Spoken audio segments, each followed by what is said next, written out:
Ladies and gentlemen, welcome to another Tooele Happy Hour podcast starring Jared Anderson and David Weiss. Where if head trauma had a podcast, this is what it would sound like. So here we go again. Congressional District number 2, special elections. Here we are. We have Jordan Hess as our guest tonight.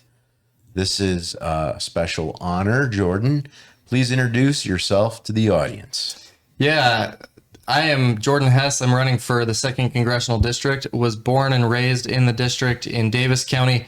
Currently live in Washington County, way down south. I live in the district. I'm well prepared to represent the district in Congress. Excited to be here in Tooele. Long way from home for me, but in a lot of ways, it feels like I'm right at home. I think there's a lot of similarities between Tooele City and Washington City, where I live. Excited to be here. We're glad to have you. What's going on? How's the audio sound? It's looking pretty good. Right. Yeah, we're glad to have you. So what's drawn you into this race? You know, I'm well prepared to hit the ground running on day one. I've spent the first part of my career championing conservative policies across the country in Washington, D.C., and then here locally in Utah. I spent the first 7 years of my career in Washington, D.C. What were you doing there? 4 of those years were in the United States Senate. I worked for Senators Mike Lee, Ted Cruz, Rand Paul, Tom Cotton, Marco Rubio, and others on the Senate Steering Committee as a policy advisor. It's like a dang dream team there. I know, they really are. They need reinforcements, and that's why I'm doing this. I then came back to Utah. I've been involved in party politics. I've been serving as the vice chairman of the party. I was in my 3rd year as vice chairman when I had to step down to take this plunge, and I'm prepared to, like I said, represent the district from north to south. I know what I'm walking into in D.C., and I'm prepared to go back there and fight for the things that matter most. Do you like it there? You know, there's a reason I moved back to Utah. So I felt, perfect example in my neighborhood in Washington, D.C. I went to vote in the primary there, and I walked down the street to the elementary school, and I asked for the ballot, and then I walked in to cast my vote, and I realized they automatically handed me the Democrat ballot in the primary. I walked back out and I said, I'm a Republican. I need the Republican ballot. And they said, you are the very first Republican we've seen all day. They walk in the attic, blow the dust off, Exactly. and move the spider webs. Yeah, so I came back home to Utah. I was born and raised here. The values of the 2nd District especially align with my values. And so I felt like I needed to come back home. But now I've got this other calling to go back to Washington, D.C. and fight for the freedoms and liberties that we hold dear as Americans. So you've seen how everyone else operates over there, and not just anyone, but some of the most freedom-orientated champions that we've got in the United States Senate. Is there anything you would do differently than them to help make yourself more transparent to your audience that you represent? You know, I was trained and mentored by some of the brightest conservative minds of our time. And so philosophically, I align with these men. But I feel like we need to take what they're doing in Washington, D.C. and doing a better job of connecting that with the everyday American to help us understand why they're fighting for the things they fight for and how the decisions made there truly do affect our individual liberties in our communities and in our homes. So having been born and raised in the district and currently living in the district, I want to be in touch with the district and communicate those conservative principles to the people right here in Utah. Okay. Do you listen to Jesse Kelly? Every once in a while. Why? Okay.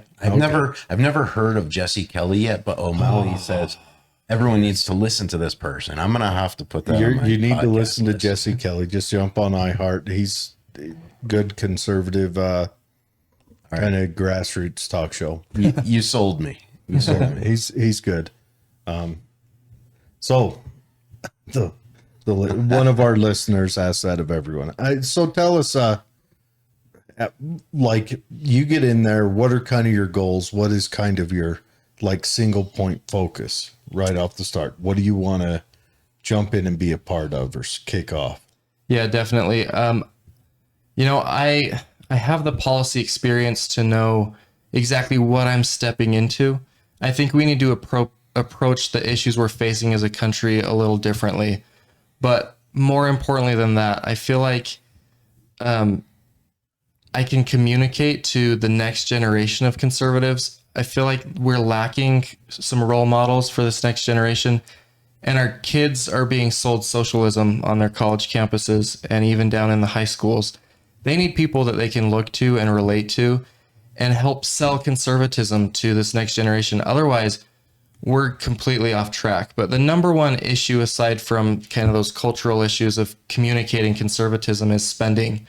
I am sick and tired of omnibus spending. I'm tired of this out of control government that is doing way more than it should be doing and not actually focused on the things enumerated in the Constitution, especially when it comes to Article 1, authority of Congress. They've got their hands in so much, and it's growing the size of government year after year after year, and we've got to stop that. And so that I'm going to be laser focused on getting our spending under control. And I know as one person, I can just raise my voice and add to those who are championing the same things in Congress, but they need reinforcements, and I'm willing to do that. So spending under control, like nobody's been able to do that lately. Nobody. Lately. This is 1950.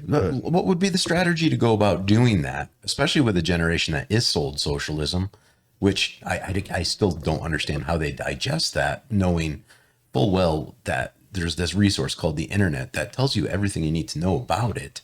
But yeah, how do you sell the fiscal spending responsibility idea? We have to get back to regular order. I'm tired of us. We used to have 13 individual appropriations bills, and those bills were debated and amended by individual members of Congress. And it's been decades that we've gotten away from that. And the 4 leaders of Congress, the 2 Republican leaders and 2 Democrat leaders, they disappear into a room and they emerge with a 2,000-page bill that's a take it or leave it omnibus bill. And we have to get back to regular order because the interest alone on our debt is about to become the largest line item in our entire federal budget. We will spend more on interest than we will on education, more than we will on our military, more than we will defending our border, and that has to end. I believe the latest spending bill that busted the spending caps and raised the debt ceiling clearly missed the mark, and I'll tell you why. I feel like we went into those negotiations from a weak standpoint. We have to go in knowing what our non-negotiables are. And we knew this vote was coming 6 months in advance. In December, they were telling us, in June, we're going to run out of money. I would have walked into Speaker McCarthy's office 5 months ago and said, you need 218 votes to pass this bill. These are my non-negotiables. And I have 3 non-negotiables. I would have voted against this bill for these 3 reasons. We have to get spending back to pre-COVID levels. We've added $7 trillion of debt just since COVID to our national debt. Number 2, we have to have spending caps in place to prevent the continual growth of government. And number 3, we have to get on a path to a balanced budget. And last week in one of the delegate meetings, a delegate asked me if I would commit to balancing our federal budget my very first year in office. And I said, if there's anybody on the planet that can do that, they should be president of the United States or emperor of the world, because that's just not possible. But what we can do is the brightest economists in our country have said that it's in 10 years, it's feasible and doable to balance our budget. So my 3 non-negotiables would have been pre-COVID spending levels, spending caps, and a 10-year plan to balance the budget. Anything else on the table, I'm willing to work with whoever and whatever. If the Democrats wanted to raise Medicaid spending by 10% next year, as long as we remain on that path to balance the budget and we're at pre-COVID spending levels and have caps in place, I'm willing to work with whoever and whatever. But we have to start our negotiations knowing what those non-negotiables are, and we didn't do that. And we fell flat on our faces, and we raised the debt ceiling without any reforms to our spending. That's got to end. So we just had an interview with Greg Hughes, and he said that about every citizen owes about $94,000 according to our debt ceiling.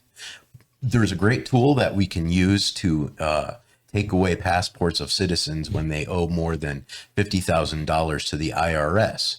Do you think that there's any threat to our freedom when we are over that $50,000 threshold, in particular to collection of this debt? I hope to heaven above that we don't turn to tax increases to pay this debt, because that will just further crush our economy, and inflation is already through the roof. It's not the American people's fault that Congress is raiding our Social Security fund to pay for things it shouldn't be doing, but we need to hold Congress accountable. We have to do better at looking at people's voting records and what they're doing to either bring us into a better place fiscally or expand the size of government. We have to hold members of Congress accountable. But yeah, it does scare me that they can hold that over our head, especially when a lot of our debt is owned by foreign countries. That to me is also scary. Yeah. I actually called Romney's office one day and asked him about that. And I got one of his aides, and they thought it was a cute question. And I think it's more than just a cute question. I think it's imperative that we look at how our government's going to hold us, the citizens, responsible for that debt. You say it's not the American people's fault that we have this debt, but we are the ones that do elect our representatives. And, I've heard, hey, we're not responsible for this debt from citizens. But in the end, yeah, the guns are pointed at us when it comes to collection time. And the IRS does, I think they do arm their agents. Yeah, I mean, there was a push to arm 87,000 new IRS agents, and that is just unfathomable to me. We should not, and that brings us to a broader issue. A lot of these agencies are acting well out of their authority, and the moment that a federal agency turns against the American people, that agency needs to be held in check. We're currently not doing that. The simplest way to do that is through funding. Congress has the power of the purse. If there are these alphabet agencies, the CIA, the DOJ, the FBI, the IRS, if they're acting outside of their authority and being politicized or weaponized against the American people, Congress has to stand up and defund them, because that is the explicit authority of Congress. We just don't exercise that authority, but maybe it's time that we do. Do you think maybe that's because we've always had such close margins in Congress since? When was our biggest gap in Congress? Would have been during Bush's first term. That was our real significant gap in Congress. And then we gained 63 seats in 2010 after they passed Obamacare, and we had a pretty comfortable margin there. Yeah. 63 and seat Congress didn't. The Republican Congress didn't get up and hold. The ATF was running amok then. I don't know why they didn't hold them then. We tried. I was there in 2013 when the government shut down over Obamacare funding, and I think we shut down for about 2 weeks. Enough in the Senate and the House stood up and said, enough is enough. We can't fund this unconstitutional program. But in reality, when that government shut down, all they did was, I was there, they barricaded the national monuments and told us we couldn't go look at the Lincoln Monument or Gettysburg, or exactly, any national park. But Social Security checks still went out. We still made Medicaid payments. I mean, and those I would hope that they still do, because that's the government has already extracted from you to fund those. Correct. Whether they extracted enough or over evaluated or ran our inflation up to where the numbers don't match, that doesn't matter. They made a contract when, by force of violence, took that from you. Yeah. But they still paid everybody that they sent home for 2 weeks, everything there. Right. Yep. And which, again, I think that would be an awful situation if they didn't. But I don't know. I still think 10th Amendment's the only answer to this. Yeah, I'm a firm believer in federalism and returning as much of that power as we can back to the states. And I've actually championed policy to do so while I was in Congress. And I think that is one of my things. So 3 things that will guide every single vote that I take in Congress. Number 1, does the Constitution, Article 1, give Congress the authority to act on this issue? If the answer is no, I'm not going to support the bill. Number 2, does this bill that I'm voting on take power from the people or return power to the people? If in any way it's taking power from the people, I'm going to be a no vote. And number three, can our country afford this bill or this policy? If the answer is no, then no, I'm not going to support it. We have to have people that will guide themselves through these votes with these principles. And I'm a very principled person. You know, going back to what you were saying is we had a wide margin. I remember being there saying, give us the House of Representatives and we will repeal Obamacare. And then we got the House of Representatives. And then we said, okay, now we need the U.S. Senate. And the American people in 2014 gave us a Republican Senate. And then we said, okay, now we have the House and we have the Senate. Now all we need is the White House and we'll repeal Obamacare. In 2016, the American people gave Republicans the White House. We had full control of the House, the Senate, and the White House and failed to repeal Obamacare. Why do you think that is? Do you think it was on the economic side? Maybe a domestic economic side, which is why I think they didn't. I think they sat down and saw we built a whole economy on this new system. And if we repeal it, then that's going to throw that economy into an uproar, and no nation can stand to lose even 3% of its economy overnight, as we see from COVID. Yeah, and you know the saying that once you institute a federal benefit program, like good luck getting rid of it. And that's why we have to hold the line on spending and put the government, the role of government in check. We're doing way too much. We need to scale back what the government is actually doing and what they're providing, because we're way out of bounds of what the Constitution originally prescribed. According to your algorithm for voting for regulation, so I want to go to a legislation that Chris Stewart put forward, which was to increase the age of people to purchase vape, I believe it was, to 21. Would you have advised him against that if you were working for him? You know, I'd have to look at the implications and the data of how he made that decision. However, I believe that when people are an adult, they should be able to make certain decisions. Like, for example, here in Utah, we just passed a bill that would prohibit sex reassignment surgery on minors.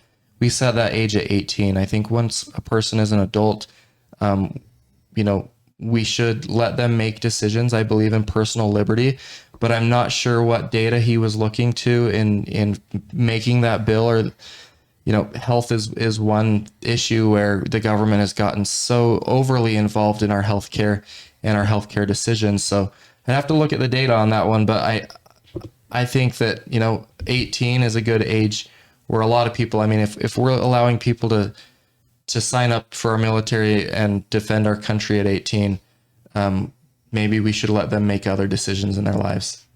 Have you ever done military service? I have not. I come from a military family. My grandparents all served, but I have not. But I'm a big supporter of the military, having been born and raised in Davis County, almost in the shadows of Hill Air Force Base. Great respect for our military and our veterans. And I feel like they're not given the respect that they deserve, especially when it comes to our veterans. I feel like they're almost treated a lot of lip service, but we owe our all to those who defend our country, and they should be top of the list of people that we should look out for in this country. Okay. You know, there's a saying in the Army. It was dogs and soldiers stay off the grass. And it's so true. Yeah. But let me ask you one more question about that. So there's a lot of candidates running for this race, and I, as a state delegate, I want you to put yourself in my position. Should I, as a state delegate, give veterans preference to the candidates running, and why not? I think that military experience, like Representative Stewart's, is a valuable thing. I don't think you have to be a member of the military to respect and honor the military. To me, it would come down to, if I am a state delegate, I'm actually a precinct chair in Washington County, been a state delegate for years. I look at a person's philosophy, but yeah, I'm going to give someone some points for being a veteran because of that sacrifice they've made to protect this country.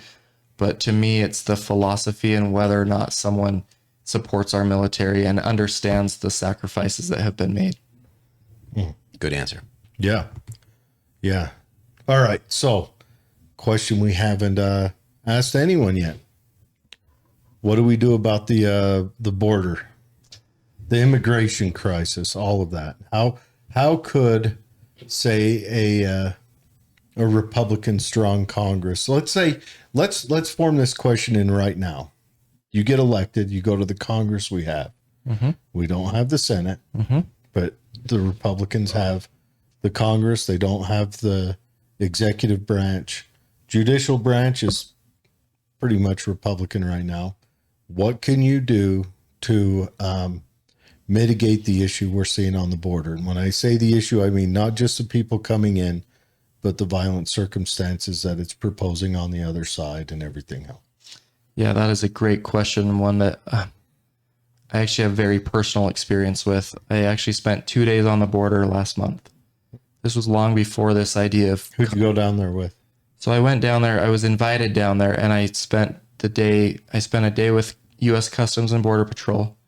I spent a day with former Congresswoman Myra Flores in the Rio Grande Valley. So 2 days on the border, speaking with landowners on the border, touring an asylum facility. I walked through that asylum facility. Hold on, the people who come across and claim asylum. Did you go down there with the Americans for Prosperity? Yes, Okay. I did. Yeah, we had them on. Yeah, I was down there with that group. Okay. So we toured the facility. There were 500 people there that had come within the last 24 hours. They had been taught how to claim asylum. They show up in this processing center. And then they're given a plane ticket or a bus ticket. So the very day after we left the asylum facility, we were on the plane. There were people on that plane coming to Salt Lake City who I had seen the day prior in that asylum center. But what I learned was it's a mess. Our Border Patrol and Customs, they feel like their hands are tied. They're not given the authority nor the support needed to actually enforce our laws. And we want to scream and yell about the border, and I think that that's important. I'm fully supportive of funding the wall. But there's so much more to the issue that we get distracted by the wall because it divides us, and it gets clicks, and it gets the news media all up in arms, and it is a good fundraiser for both sides on the issue. Yes. But there's so much we could be doing. We're distracted by the wall, and I'm an innovative policy guy. I spent my first 7 years in DC crafting innovative conservative policy. So here are 3 ideas I have to solve our immigration problem. Number 1, our visa system is broken. It doesn't match the needs of our economy.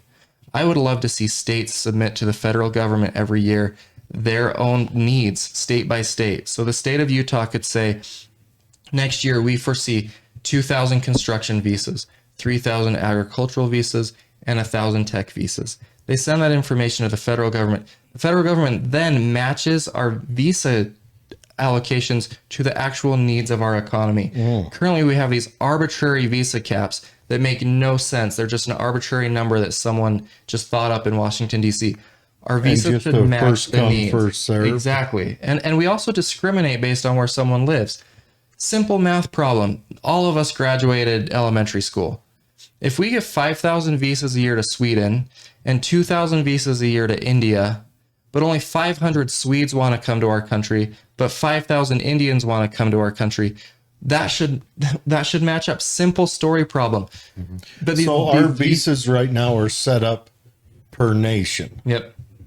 So instead of our visas being per occupation or even ability to sustain yourself when you get here, it's set up per nation. Yeah, we can say we'll allow 5,000 Swedes. I doubt there are 5,000 Swedes that want to come live in freedom because they're used to the socialism that they have in Sweden. And then another issue. We have these seasonal workers who come here to work on the slopes in Park City or that work in our fields and harvest our food. Every single year they have to reapply. I believe that if someone has proven that they've come here legally, they've worked hard, paid taxes, contributed to the economy, then when the season ends, they go back home. They shouldn't have to reapply year after year after year and jump through all of the red tape over and over and over again. That doesn't create stability for our economy. If we have a worker who's working the slopes or working the farm, and they've proven year after year that they're going to obey the law, they should be first in line to be able to come the next year and not have to jump through the same hoops. So our system's broken. Yeah, we should just send them a mailer. Hey, are you coming back? Exactly. Yeah. Imagine the predictability in our economy if we did that. So I say all this to illustrate that we're focused on the wall when there are common sense, innovative things we could be doing on the side that would solve a majority of our problems. And once we get the system right, then there's no incentive for them to come illegally because the jobs will be filled with legal immigrants, which I think all of us are supportive of, is legal immigration. System's broken. There are solutions. We just need people that will keep their head down, work hard, and pass these common sense reforms while everyone else is screaming about the wall, which, like I said, I support funding, but there's 90% we're not even touching right now. Is there a way to keep them from voting once they get here with those kind of job visas? Yeah, I mean, they shouldn't be allowed to vote unless they're an American citizen. Some local municipalities have it written into their constitution that if they live there, they pay taxes there, they get to vote there. But nothing, I think even some states like your home foreign country, but California? New York. Oh, New York. Yeah. Okay, just as bad. But Upstate New York, though. Oh, okay, yeah, you're good. You're good. yeah, he's one of the poor individuals that was staring at the Berlin Wall and could touch it. Wasn't a block in. Anyways, but I don't think they can vote federally. I don't think that's anywhere on the books. But I do like the idea, because I'm not one of those who thinks we need to kill immigration. Right. There's no reason to do that. It's a boon for us. It's a benefit. I didn't know that we gave out visa quotas per incoming nation. That is odd to me. Yeah, we do. We discriminate based on where someone lives. I would love to see quotas on what does our market want. Exactly. You know. Yep. And with states giving input to the federal government. Just makes that quota more exact. And supports the 10th Amendment. And counties giving input to states. Yep. Exactly. You know, and farmers giving input to counties. 100%. Or tech companies giving input. You know, we could make this a functioning system. Mm-hmm. You know. I think one thing that we got to all come to the rationale of is the fact that if someone wants to come here and they're determined and they're healthy and they're able, why wouldn't they? They're going to try. No matter how many quotas you put where, they're going to try. And when we had prosperity for Americans on, they would explain to us that people would pay $50K to their handlers, their illegal cartel handlers, to get access to America. Well, and I think to myself, man, if people want to come here that bad and they're willing to pay that much to get here, we should capitalize that on as citizens. We should take that money from the cartels and utilize it somehow in our system that would benefit them and us. Well, and you hit on this earlier that just south of our border, we have zero control. It is clearly the cartels who control who comes into our country. And you're right. These people, they walk through the desert without food or water, only to show up at the border. And the cartel says, hand over the money or we're not letting you across. And if they say, I'm sorry, I don't have money, they say, okay, hand over your wife and your daughter then.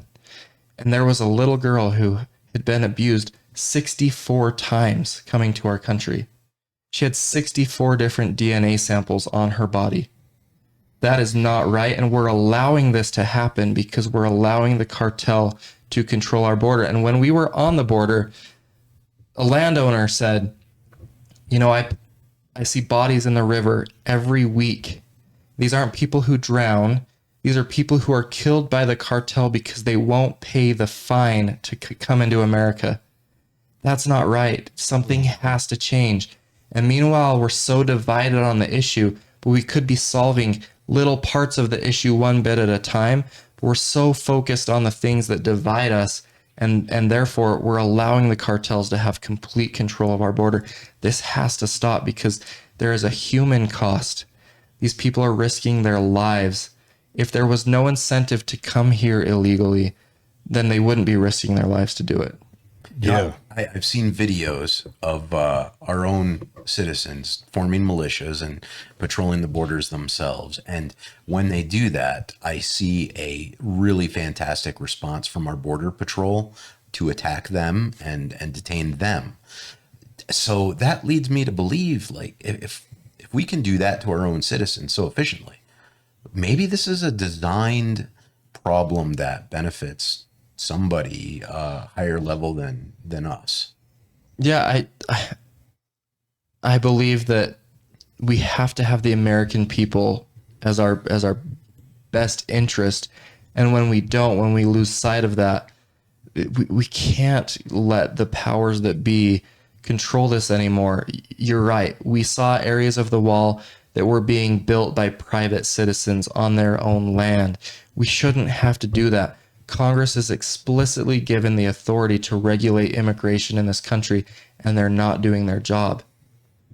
They're using it as a tactic to garner votes and raise money. Yeah. Yep. And I'm not saying, look, I understand the Democrats have a strong compassion side, which I think is, if you look at it on the whole, misplaced, where they want to allow this border to be very porous, but all that does is embolden the black market on the other side. Mm-hmm. Republicans want to have this rhetoric that's no one comes across, we control this, and all that. But I think taking an honest look at it, I mean, the countries that are trying to come across are, what did I read? The last one that was the biggest was, I want to say like Honduras or something. Mm-hmm. Was the biggest number. I'm sure Haiti would love to, but they probably can't rub two sticks together to build a raft to get here. But, all these places. And if we had a market where they could, they had it designed like, hey, we need this. This is what we need in this state. And they come up and they get into a process center. Mm-hmm. And then the process center could say, okay, with your skill, we've got jobs in Montana, Utah, Florida, California. Pick your place. Yeah, if they're willing to come here and do that legally and pay their taxes and contribute to our economy, like we said, our economy has to match our immigration policy. Currently, there's a mismatch, and it's causing a catastrophe on the border.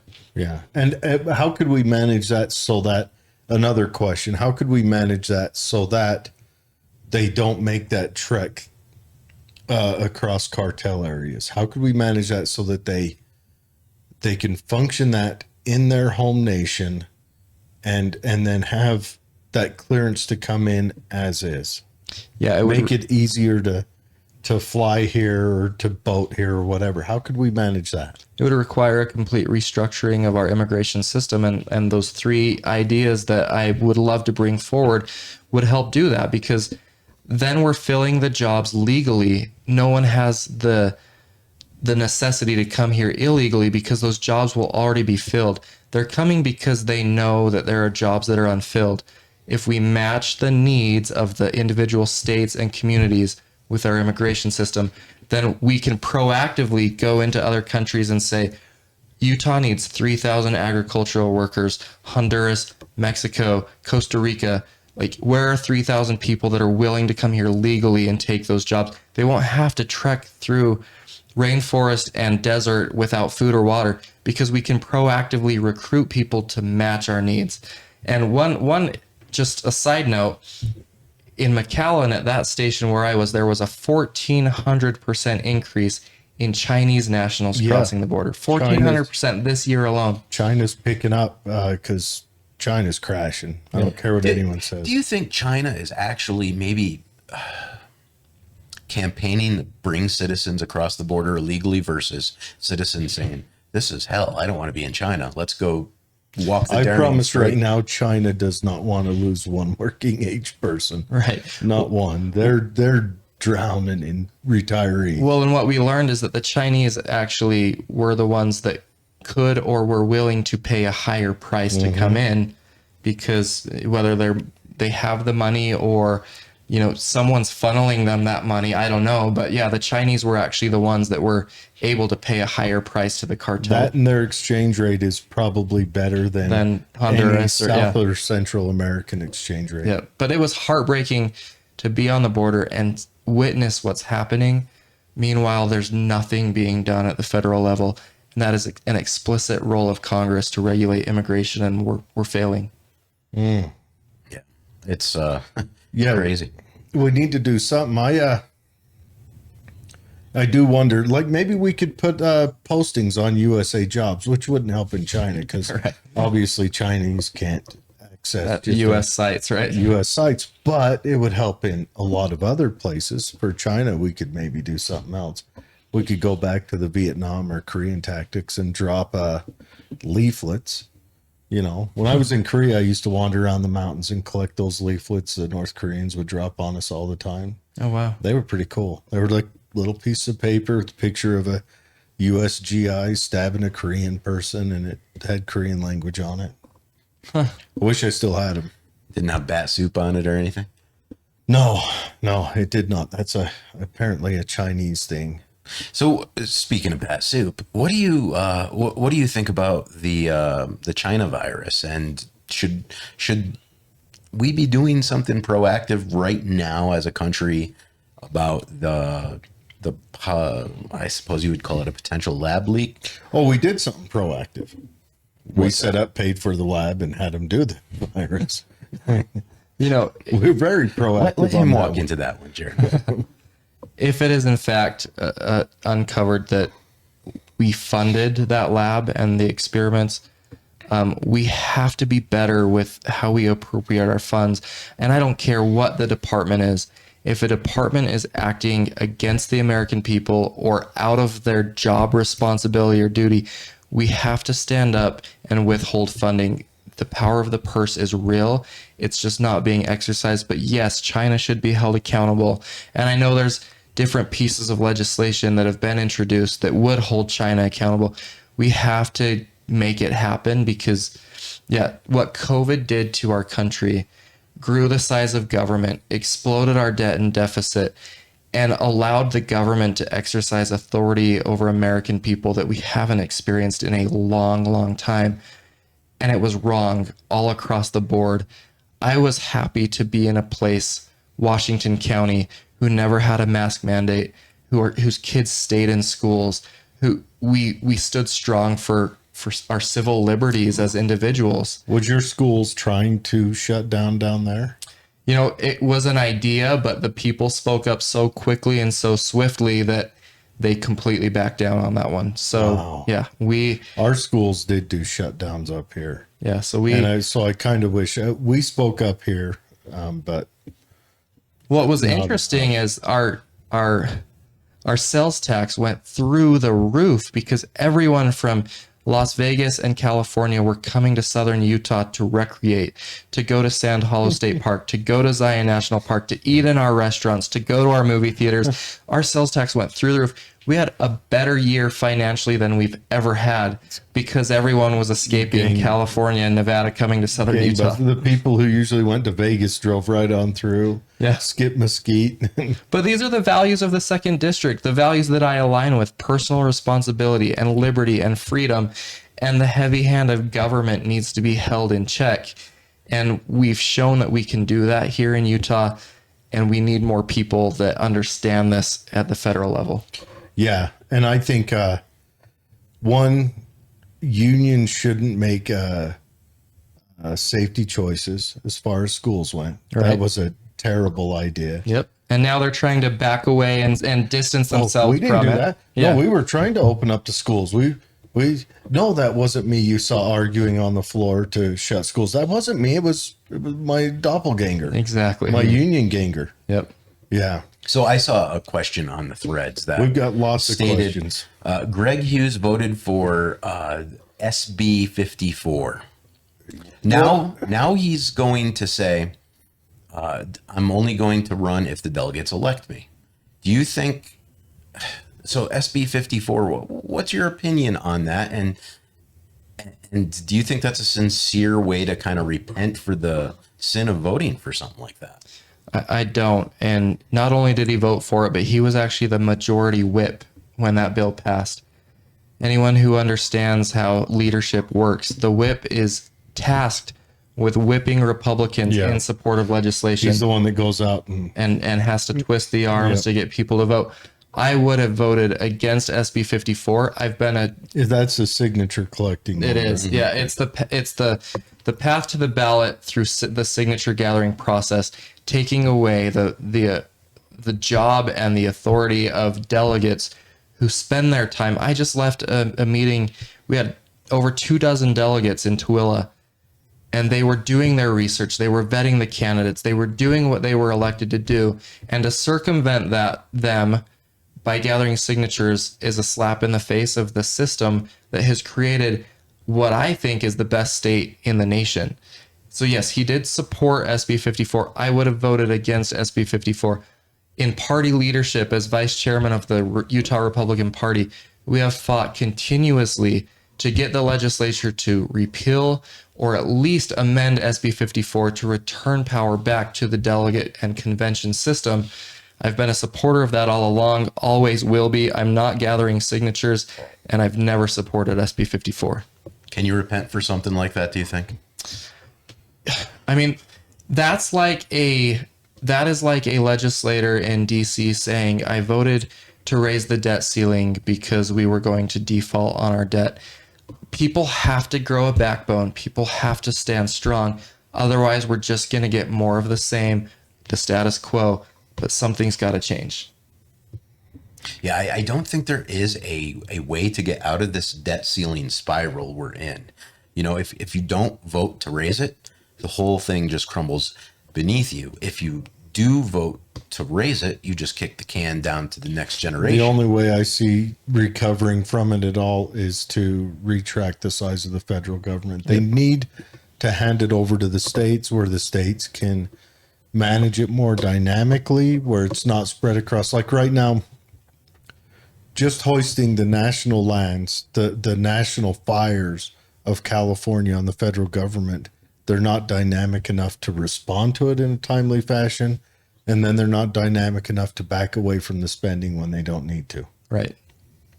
And that's why 10th Amendment is utmost. I mean, at the very least, the third most important amendment. I agree. You know. Yeah. So you are going to run according to the delegate vote. You will not collect signatures, correct? Correct. What do you think about the candidate, Becky Edwards, who is just going to collect signatures? What is your opinion on that tactic? Yeah, like I said, I think it circumvents our party process, the process that's been in place for decades that produced some of the best managed state in the country. Why would we go away from that system? So I am not supportive of any candidate who wants to circumvent this system by gathering signatures, because then what happens is we elect the people with the most money.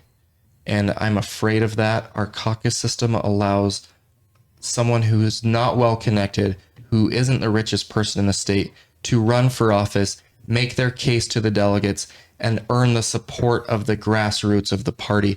That is my preferred way. That's the way I've chosen. Right. And let me ask you this. Were you a delegate when Mitt Romney ran for Senate? So I actually was working in Washington, D.C. at the time, but I came back to go to the convention. I've been a delegate in 2010, 2012, 2020, 2022. So I've been a delegate many times. That year I was not, but I was at the convention. And you know, you bring that up. Mike Kennedy, who ran against Mitt Romney, actually endorsed me to be vice chairman of the Utah Republican Party. 3 years ago when I first ran, I was up against the governor's hand-picked candidate to be the vice chairman of the party. I beat him soundly at convention. I'm in tune with the delegates. I'm in tune with the grassroots of the party. And this last go around, I wasn't even challenged for re-election. Every other race was contested. I went unchallenged because I had gained the trust of the delegates, the trust of the grassroots of the party. And Mike Kennedy, like I said, 2 years ago, endorsed me in that race. And he's been a friend of mine. So you supported Mike Kennedy? I did. Okay. Me too. But I was not a delegate. This is my first time as a state delegate. If you could give advice to state delegates that are doing this for the first time, what would it be? It would be to cut through the noise. You're getting blasted with emails and text messages and phone calls. Cut through the noise. Get access to the candidates. If you're a delegate out there, there are 13 candidates. First of all, whittle it down by figuring out who's actually trying. Who is traveling from Washington County to Tooele County? Mm-hmm. Who is up in Davis County? Who is down in... This Saturday, I went to Iron County. I was in Cedar City, swung through Beaver, went out to Sevier County, met in Central Valley, finished the evening in Washington County. Today, I'm in Tooele. Tomorrow, I'll be in Davis. Then I'll be back down in Washington. Weed through who is actually trying to earn your vote. My entire operation is a grassroots volunteer operation. The people making phone calls for me are my parents, my siblings, my friends. That's who's donating to my campaign. I don't have organizations or special interest groups or lobbyists that are funding this campaign. It's a volunteer operation. So number one, weed through who's actually trying. And then those who are trying, reach out. Pay attention to which ones will call you back. Pay attention to which ones will show up to your neighborhood and ask them questions one-on-one, because a website can look really good. There are candidates in this race who are trying to reinvent themselves. Look at the history. Ask them one-on-one the questions that are on your mind, and then analyze how they answer those questions. That would be my advice. Do the homework, cut through the clutter, and actually reach out to the candidates one-on-one. All right. I've got a big question. Now you're running to replace Chris Stewart, who's stepping down. He's done a good job for us. Mm-hmm. Is there anything that you would do differently or you would focus on differently than he has? I'll talk about things I admire and then maybe one or two differences. I admire that he made the district feel listened to. He was in Washington County a lot. I've heard he spent a lot of time out here in Tooele and was in touch with your issues. That's who I want to be. He was available. I want every county to think that I live in their county. That's why it's important that we elect someone who lives in the district, who understands the district. District 3 doesn't need 2 representatives. Mm-hmm. District 2 needs a representative who was born and raised in the district, currently lives in the district. An area where I think I might differ, I did see him vote for a lot of these omnibus spending bills. And a lot of members of Congress do. But it's going to take people standing up saying, this isn't working anymore. We have to find a different way to fund our government. We can't keep growing the size of government year after year. We have to hold these rogue agencies in check. And the way to do that is through the power of the purse. So I will approach spending bills. Like I said, we have to let our non-negotiables be known, work with everything else that's on the table. But when it comes down to it, we have to vote with the best interest of what the American people in mind, and spending our next generations into oblivion is not looking out for our country. Very good. Yeah, that is true. So, you've got a knowledge and a working relationship with a handful of impressive guys in DC right now. Mm-hmm. When you get back there, do you plan on pairing up with them, maybe joining? I heard a lot of names that come out of the Freedom Caucus group and that. Do you plan on joining into something like that? Yeah, and the interesting thing is, so the committee I worked for in the U.S. Senate was the Senate equivalent of the Freedom Caucus. Mm-hmm. So it's your more conservative block of U.S. senators. So I'm familiar with what they do. I'm familiar with their philosophy. So yes, I would for sure consider joining up with the Freedom Caucus, because I know a lot of those men. Like Jim Jordan is one of my heroes. I would love to see someone like him as Speaker of the House. David Warren of Warrenson of Ohio, same thing. He is great. We have to align ourselves with these like-minded people and stand up as a block in order to actually affect change. I actually appreciated watching what they did during the speaker vote. I think we had a great outcome because they were able to get some concessions. Like currently, they have to have 72 hours to review a piece of legislation before they can vote on it. That's one of the concessions they got. Another concession, we have to trim down the size of our bills. We can't just throw everything that pertains to every topic into one giant bill.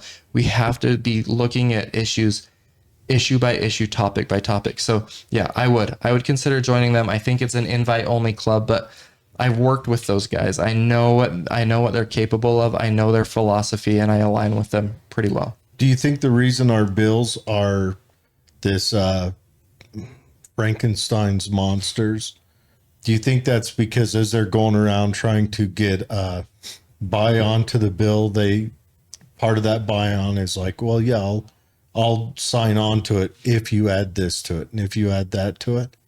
Can that be stopped? Can that be for a time halted? when the Republicans had both the House and the Senate, we actually put a moratorium on earmark spending. Mm-hmm.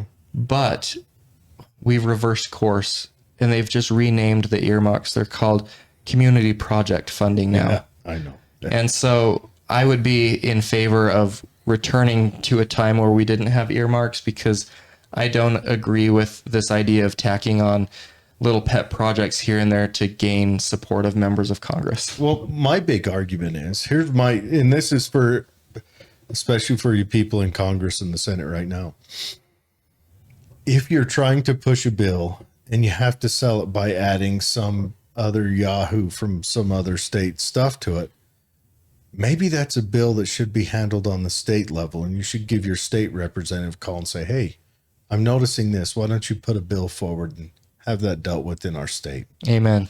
Let's set an example for the rest of the nation. We'll do this right in our state, and then we can work out the wrinkles before the feds, pardon my French, screw it up. Yeah. I love that you're a 10th Amendment guy. That's exactly where I am as well. Most of our problems could be solved if we had trust in our local communities to solve problems. But we've abdicated our authority as the American people to Congress, and then they in turn have abdicated their authority to the agencies who are actually the ones writing law. Yeah. And we've got to get back to this principle of local power, local control, local decision making. Let me add on to that 10th Amendment question. Now, if you support local government, you say more local, the better the government. We just recently had the abortion question passed off to the states. Yep. Would you recommend to the state government to say this should be local to the counties? I do think that abortion is an issue handled best at the state level. I think that's how it should have never been federalized. It should have always been kept at the state level. But I know that there are going to be some counties that will come out as sanctuary counties for abortion in certain states. But I do think that your state senators and your state representatives are in touch and local enough with the people that a decision like that should be at the state level on abortion.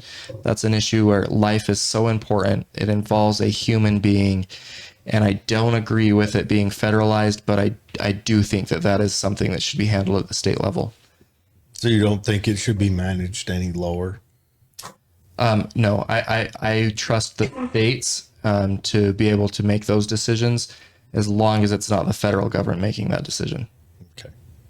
I agree with you, just because I don't think county levels can write legislation with the impact that abortion would carry were you to make it illegal or add any tax onto that. I just think that's a lot to throw onto a county council or commission. I just want to state for the record, I am local government all the way. Yeah. Nice. I mean, I wouldn't want a county to be able to write its own laws against murder because a county doesn't pay for nor equip a judiciary that can handle that.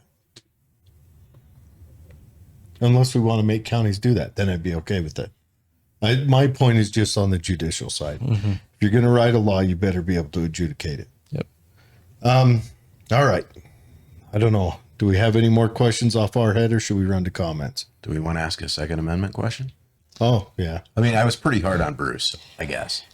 At least, yeah, I think he took it that way. So, all right. question that I asked him this afternoon. We had a incident in, I believe it was upstate, East Coast somewhere. No, it was in Montana. Montana, where Montana. the ATF and the IRS, was it the IRS that raided a gun? The No, IRS raided it. not that one. Okay. I'm talking about guns on drones. A citizen puts a gun on a drone, and the government goes hard on him and his family. Now, he wasn't doing anything evil with the drone. He wasn't doing anything to hurt anyone. He just made himself a very fantastic weapons platform. Should citizens be allowed to have their own fantastic weapons platforms like that? Or should the government put a kibosh on it? That is a very interesting question, and I hadn't heard of this case. I would oppose any law that would infringe on the Second Amendment and someone's right to defend themselves and their family. Whether that means putting a gun on a drone that is hovering above their front porch as someone's coming to rob their home or storm their home or harm their family. Where that gets interesting is, flying that drone, a mile away from your home. Do you then lose control of that weapon? Does someone else take that weapon, confiscate that weapon, and use it to commit a crime? But my overall philosophy is if something infringes on the Second Amendment, then I'm going to oppose it. I oppose red flag laws. I oppose a lot of these regulations coming out through the ATF. They need to be held accountable through the power of the purse. I'm a concealed carry holder myself, permit holder myself, and I do own guns and shoot my guns. I'm left eye dominant. It took me a couple days to realize that. You're goofy. But yeah, I really am. So I'm unaware of this case, but anything that infringes on someone's right to protect themselves through the Second Amendment, then I would be in opposition to that. Good answer. Simple dimple. All right, let's run through some comments. All right, well, Fred agrees with you. Our vets are the best. Jordan Hess, Senator Mike Lee. This from Corey. Jordan Hess and Senator Mike Lee, Boyd Matheson, and Lee's entire Senate team has done a lot to help military veterans. I am one of them. Thank you, Corey, for your service. Yes, thank you, Corey. O'Malley May. Yes, when the next pandemic hits us, are you going to protect us, the people, from being forced to mask and vax and lockdown? Yes. I like Mike Lee, but even he was too soft on this, I feel. Yeah, just the shame and the guilt that we felt for walking around without a mask on only emboldened me that our individual liberties are so important, and we cannot let anyone infringe on our decisions that we make about our own health care. So the government should have no place telling someone whether or not they need to mask up or whether or not they need to be vaccinated. That's where I stand on that issue. We've got to stand strong. All right. Good answer. Oh, here's a good one from O'Malley. Will you fight against ESG and stakeholder capitalism? And on top of that, are you familiar with how BlackRock and Vanguard is pushing these agendas on us? And do you think that that's a threat to our national security? And maybe they should be nationalized as corporations to protect our interests as civilians. Yeah, very familiar with ESG. There was actually a case that hit close to home in Washington County. Dixie Power, they provide me my power at my home. They operate coal-fired power plants. Their insurance company, who insures their entire fleet of vehicles, went to them and said, we're not going to renew your policy because you deal in fossil fuels. This is ESG working at a level that would have personally affected me because my energy rates would have skyrocketed had they not been able to. Do we know who their insurance company was? I want to say it was Liberty Mutual, and I've spoken with our local representative down there, Colin Jack, who actually, he's a state representative, but is VP at Dixie Power. So he and I had a conversation about this. And I love the work that our state treasurer, Marlo Oakes, has done on ESG. He is digging through the weeds to find out if any of our portfolios here in Utah, any of our government investments are dealing with some of these companies like BlackRock. I did the same thing. I work for Washington City in Washington County. And when ESG became a thing that was, people were starting to wonder about, I went to our city treasurer and I said, can you verify that none of the city's investments are dealing with any of these companies pushing ESG? They were able to verify that no, Washington City had no investments with any of these corporations. This is their way, a backdoor way to indoctrinate and change an entire generation of Americans. To force their dream. What honestly should be done is, I mean, if you want to shoot across the bow of like, say it's Liberty Mutual. You just put out a newsletter. Everyone in Washington, Dixie Power's under threat by this insurance company. If you're with them, I would suggest going and talking to this guy or that guy or whatever. But we need to shut him down free market way, because we're not going to get him the other. I mean, we see what's happened to Budweiser and Target. Yep. If we vote with our dollars, I think that the market will react. Yep. I think that the amount of money that Vanguard and BlackRock has to throw at this social engineering experiment is beyond dumb money. I think that money is not an objective to this group. And really, the only way to stop it is to nationalize it myself. I think that's the only way. And it sounds ugly. But if you don't do that, they will just continue to somehow absorb the money from the system that is printed off. I mean, it's not like it was free market. How do you nationalize an insurance company? That's a good question. Yeah. That sounds like Obama. Right. But if you don't do something to stop it Well, physically like that, we didn't have to nationalize Budweiser. Didn't have to nationalize Target. Didn't have to nationalize the LA Dodgers. Yep. Looks like Harley Davidson's finding themselves on the chopping block. Oh, that surprises me. Yeah, they signed up with Budweiser.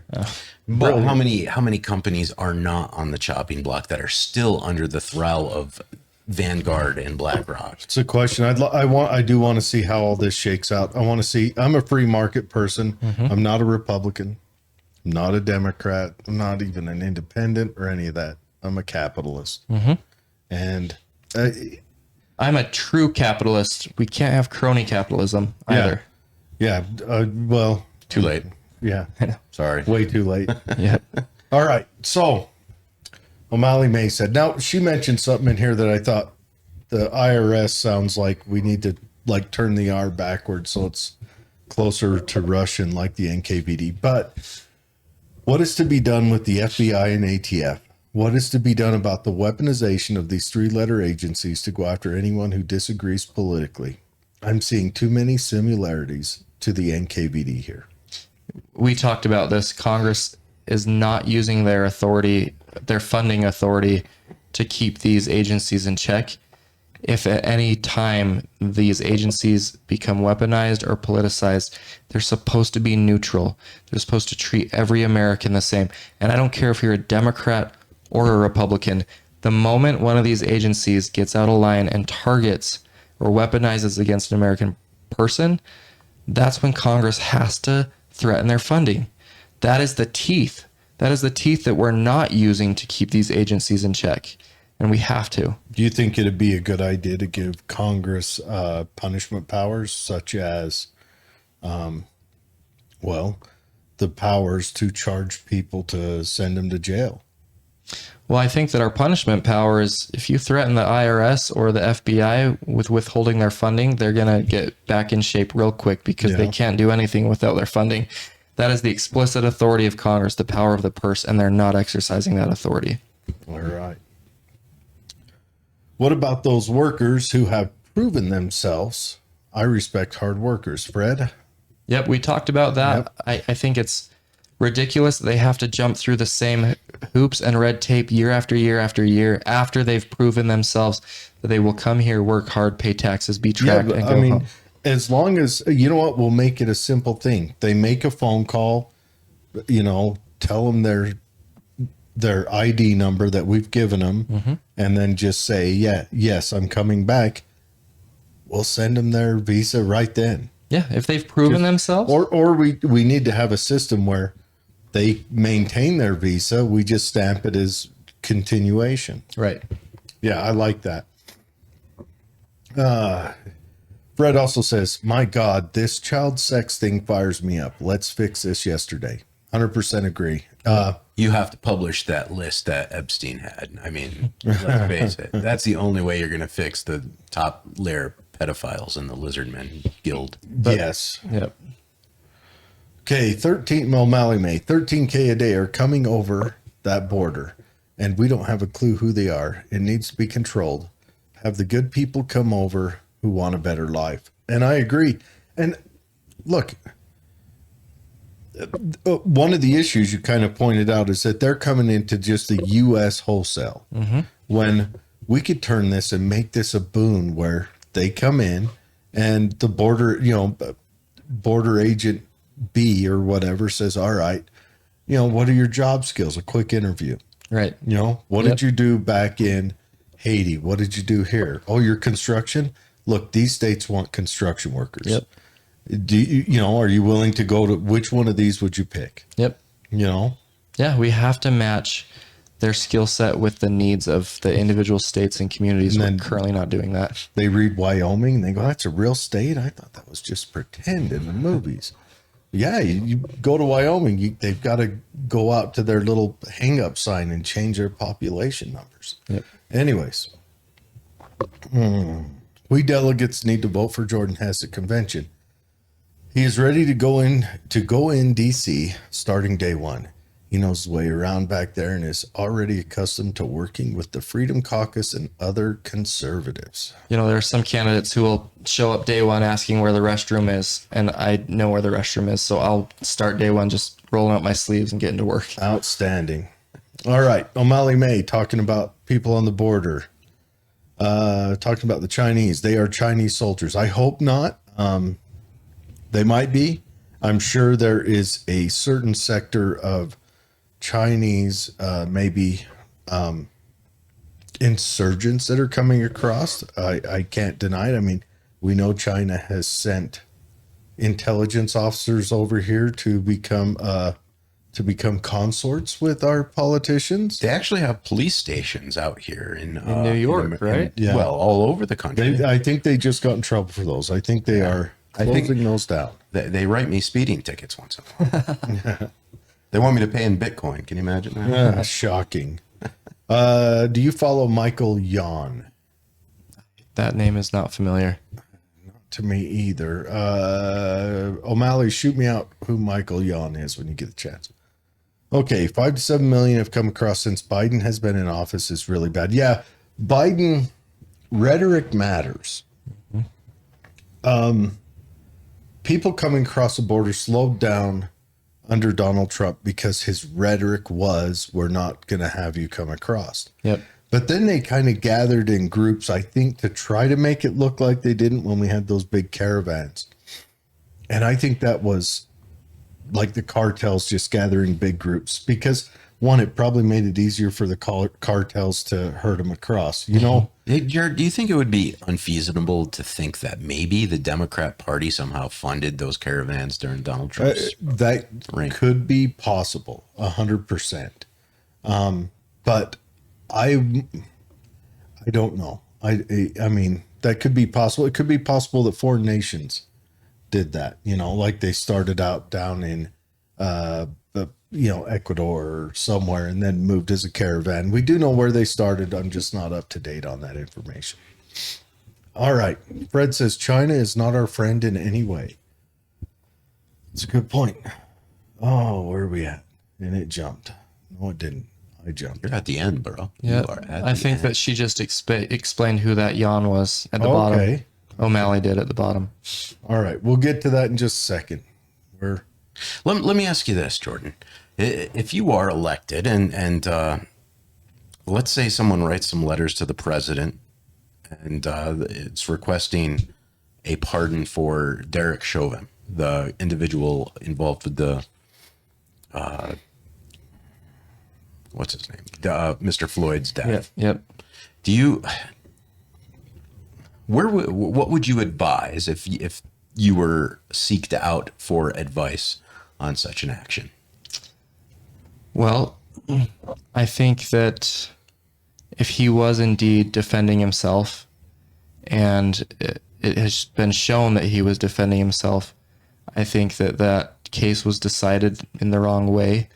I think that a lot of that would have to be decided by the attorneys that the president relies on. I'm not a legal expert myself, but in that case, I think it was an act of self-defense. No, the George Floyd incident. Oh, George Floyd. Oh, yeah, the choking. yeah, okay, I thought you the meant police officer I'm thinking of Rittenhouse. Rittenhouse, Yeah, that's who I was thinking. Yeah, the police The officer. Rittenhouse, we need a lot of bronze. The statue needs to be 30 feet tall. I'm thinking, I don't know if I want to do the statue and him shooting from the knee, which is impressive. You know, Okay, Jared. Okay. He cleared a jam. The kid is 17 and he's doing high level run gun tactics. Yeah. Man, it's impressive. Yeah, sorry, I mixed up those two cases. We have to support our police. We can't let one bad actor paint our entire law enforcement in a bad light. I think the defund police movement was a terrible movement, and we've seen where that money has gone. It's gone to enrich individual people. It's done very little to actually do more than just incite violence and incite negative feelings toward our police officers. They're on the front lines. I work closely with our police chief on a daily basis, and the work that they do, especially in southern Utah, the amount of drugs that are coming up I-15 from Las Vegas and from Los Angeles, we are seizing millions of dollars a year in fentanyl in Washington County because they have to come up I-15 to get to I-70 to go to the rest of the country. So we have to treat our policemen with the respect that they deserve. I understand there are some bad actors out there. We can't let those bad actors paint our entire police force in a bad light. I agree. All right. So I forgot where we were, but tell us about what you think of the funding in Ukraine. Ukraine, we need to stop with the blank checks. We've got, our spending is out of control. We cannot be funding Ukrainian bureaucrats or Ukrainian government officials. If we are going to help in any way, it should be strictly militarily to help them to protect their sovereignty. But these blank checks without any accountability, I would love to see a select committee formed just to track how this money is being spent, whose hands and whose pockets it's ending up in. We're opening up a very bad precedent where we will soon find ourselves funding countries all over the world with blank checks. We can't do that. We have to put an end to it. So I'm supportive of Ukraine in so much as we're helping them militarily and not with boots on the ground, but with the capabilities to deter the Russians. But if money is being spent in any other way, we have to put an end to that. Yep, very good. Fred says, let me handle all the murders. I think I don't know what he's talking about. I know he was earlier when I lost the comment. He's fired up about the rapes coming across the border and probably the murders, and I'm with him.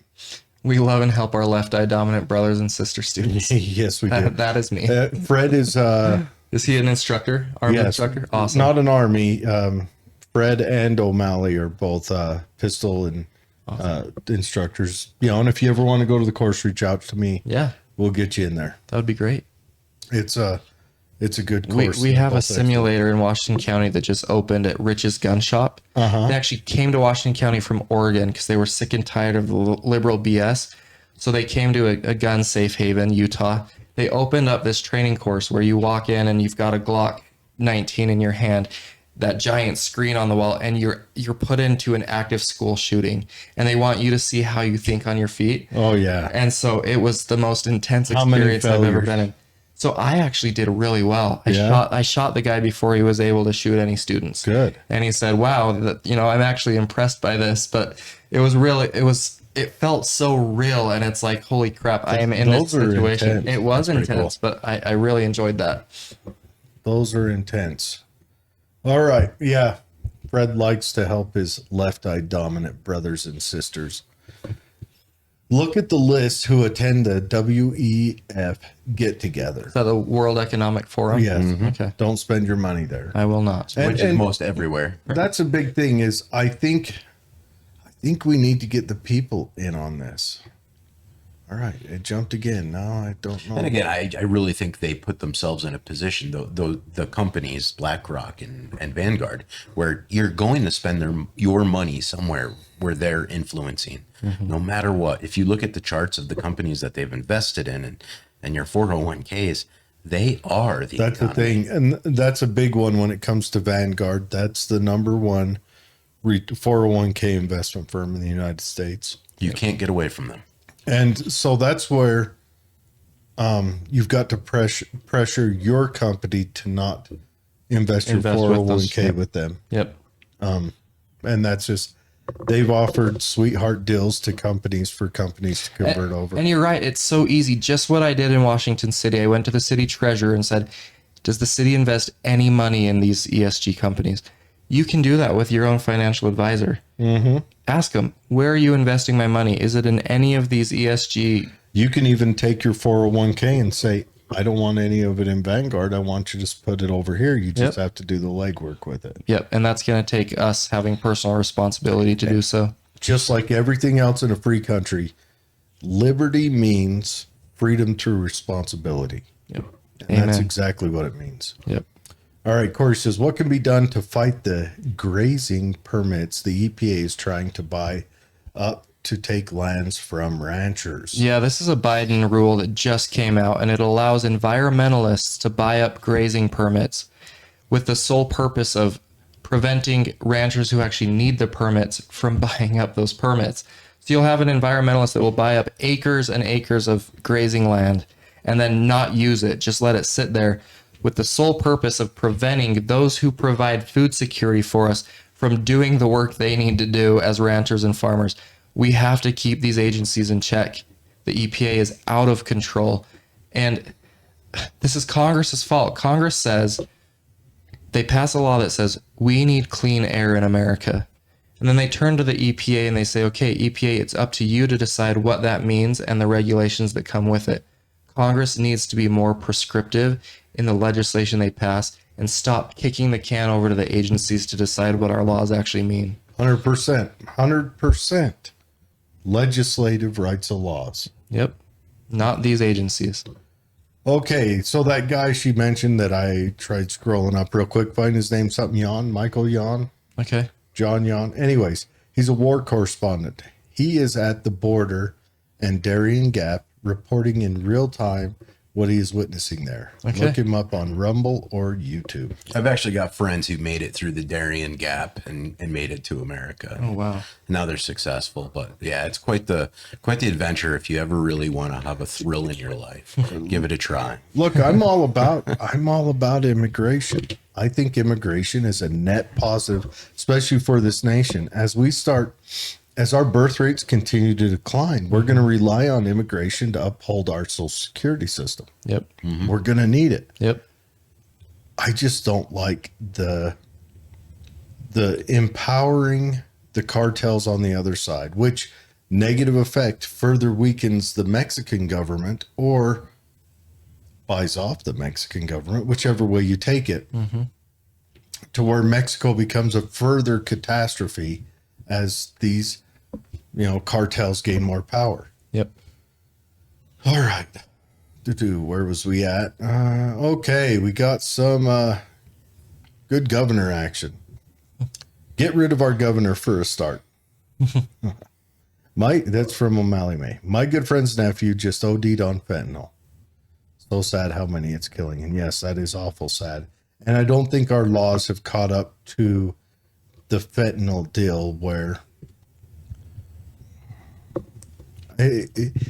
I don't think our laws have caught up to it where we can justly deal with what the crisis fentanyl brings, because fentanyl's a killer. It is. It's killing It's not thousands like- of, and especially our teenagers, our high school kids, because for heaven's sakes, it looks like candy, right? Like who?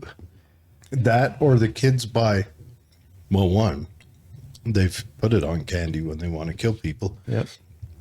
But A kid's going after regular pain pill he got at the dentist that maybe he still hurt. So he reaches out and finds a pain pill, say a 17-year-old, a Percocet or whatever.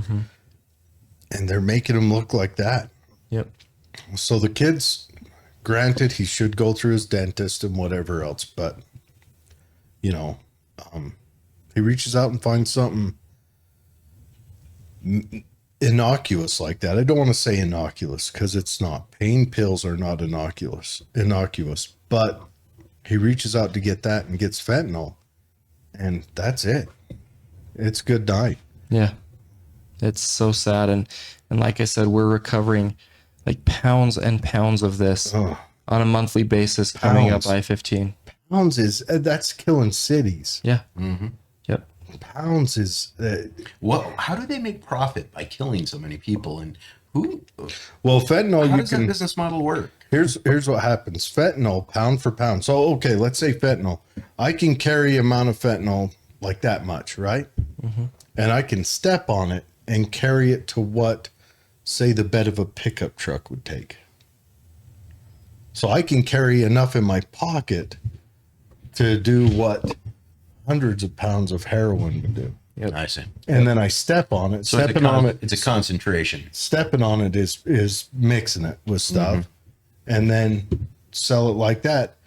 I'm under less danger on the transportation side. It's easier. Yeah. I see. All right. Fred says, the first time I heard the words defund the police, I cringed. I know exactly how damaging that is to our society. Correct. 100%. I mean, no argument here. Okay, Jordan. Oh, you jumping bugger. Sorry, guys. So, Jordan, I'd rather have you as our governor. I'd like to know who you would support for the race against our embarrassment for a Republican governor this upcoming election. You know what's interesting is that's one race that I haven't heard any commotion about. I know. Well, I've heard a lot about the U.S. Senate race, but nothing about the governor's race. let me tell you the one downside about having a party dominant state, even if that party's good, is you never get good competition in the executive branch. And we just won't. When we never have. Yeah. The only time you get good competition is when there's no incumbent. And that's it. Yeah. Open seats are usually Open seats, The you get opportunity. great competition. But when they're the incumbent, competition dies. Jordan's my guy. I'm spreading the word to my peeps in the district. Okay. Thank you so much. Appreciate that. Yes. That's what it's going to take is people spreading the word. So keep it up. Fred says Hess for Congress, Hughes for governor. All right. I like it. Okay. O'Malley May. Okay. Now they're arguing with each other. We don't need to bring their argument out. Anyways, no, they're both close friends. And yes, they argue all the time. It's almost like they're siblings. Well, Jordan, this has been a good chat. It has been. I've loved Yeah. Thanks Really for letting me good. keep my drone weapons. it. Yeah. No, I appreciate you guys having me on. I wanted to make this work and I happened to just be up here. This was my day to spend in Tooele County. I met with a lot of the county officials, county council, state legislators, and a bunch of delegates tonight. Glad I could fit this in. This race it's important and it's coming at us so quickly. We have 5 days. It's ridiculous. And I'm well positioned. I can hit the ground running on day one. You guys have had what, 3 weeks? 2 weeks. I mean, 3 weeks until the vote or until the party caucus. Yeah, from the filing period to the actual election is 2 weeks. 2 weeks. Yes, so I've been up and down the state, put up over 1,000 miles on my car this week. So alone. you made that decision overnight. You just sat there and said, "Okay, I'm gonna run," and then you had to go from 0 to 60 that night. 0 to 90 that night but I felt like I'm prepared. I've been there. I know what I'm walking into. I know the realities of Congress, but I also know Utah. The values of the 2nd District are the values that I hold dear. I was born and raised in the North. I live in the South. I understand the district and the values that we hold dear. Those are values of personal responsibility, individual liberty, smaller government, more decision making at the local with the people. And Congress has lost its way, and I'm excited to get back there. Not only that, but the average age of a Utahn is 31 years old. Is the average age of a Utahn. The average age of a congressman is 62 years old. That young? It's time. Well, that's Congress. That doesn't take into consideration the Senate, which is much older. The Senate's what? The Senate is 70, Probably. and the presidency now is working what, towards 89. Yeah. We're gonna go from Trump to Biden, Biden to Trump. Yeah, They're elected mummies. I'm wondering if we can kick Feinstein in after Trump's next go. Let's just keep this rolling. Well, I'll tell you what, it's time to elect some younger conservative voices. The left they're electing people like Alexandria Ocasio-Cortez, who are champions of socialism. They're auditioning. We need to elect conservatives who can relate to and communicate to the next generation. I've spent all of my time in DC and here in Utah reaching the next generation. I recruited our current state party treasurer, 28 years old, to run, and he destroyed the competition at convention. People are ready for the next generation to step forward and defend conservatism. I'm excited to do it. Good. So you're ready to uproot again, head back east. But I'm going to keep my house in Washington City. Wade into the swamp. Exactly. I know what I'm up against, and I've got the backbone to do it. I'm ready. Good. All right. Well, you've lasted a long time. We're at 1 hour, 26 minutes. I love it. Usually people start to drop off around 1 hour, 15 minutes. Yeah, or they're the 3 hours. Their eyes glaze over. You talk to Holly and she's burning. And 95 comments. I love seeing people engaged. It's heartening to me. Yeah, we get good engagement. I can't tell you how important this Tooele episode, Congressional District 2 special race is. All these interviews for the state delegates, they're really getting a lot of value out of this. Yeah, and everyone, please, if you're watching this, just share it on your page, share it to any groups you think might like it. Share it with your friends, especially if you got people in the district, all these different interviews, share it. The only way we're going to recover from this is if we make a knowledgeable and able populace. I like my shopping cart test. Yep. I'm technically a voluntarist, an anarchist, but we're not ready for that because every once in a while I pull into a Walmart a Walmart parking lot, and all the shopping cart corrals are empty, and parking spaces are full of shopping carts. Yep. And that's when you're not ready for freedom yet. Exactly. We have to take it upon ourselves to educate ourselves and to act. And everything I do will be to return power to the people and take it out of Washington, D.C. All right. That sounds great. Okay. And everyone, we forgot to do our ad. Let's do that really Do quick. our quick ad. Okay. If you're in Tooele, Salt Lake, I don't know, where all does she cover? She covers everywhere. She covers everywhere. Yes. Look, if you got a dirty house, then you call Clean Home, Happy Home. It's the affordable maid service, 385-335-9697. And I can guarantee you your house will get cleaned at an affordable rate. Just tell them Dave and Jared sent you. Yep. And it's www.getacleaninglady.com. She's local. She runs a business local. It's, helping people that are local stuff. But anyways, yeah, check her out. She's outstanding. And everyone, have a wonderful night. If you want to clean Congress, get yourself a Jordan Hess for Congress. Yeah, you should jump on it. Clean Congress, happy Congress.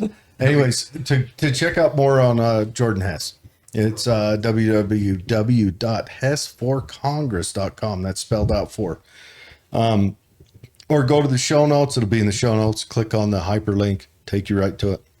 Thanks. Appreciate it. Thank you. And everyone, have a wonderful night. And Happy Juneteenth. Happy Juneteenth. And I think we should celebrate Juneteenth. I mean, that's the culmination of the actual, the promise that came late stage in the Civil War, the end of the Civil War, when the Union Army marched into a town in Texas and forcibly freed the slaves, and because Texas still held on to them, and it took, I think it was like 9 months to get the last slaves freed.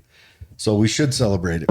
And, but anyways, we should be back on tomorrow. We're going to go into the convention and bump around there and see if we can't rub elbows with more of our esteemed candidates. So I'm sure we'll see Jordan in there. And I'll be there. all right. Thank guys you. Have Thank a you. wonderful night.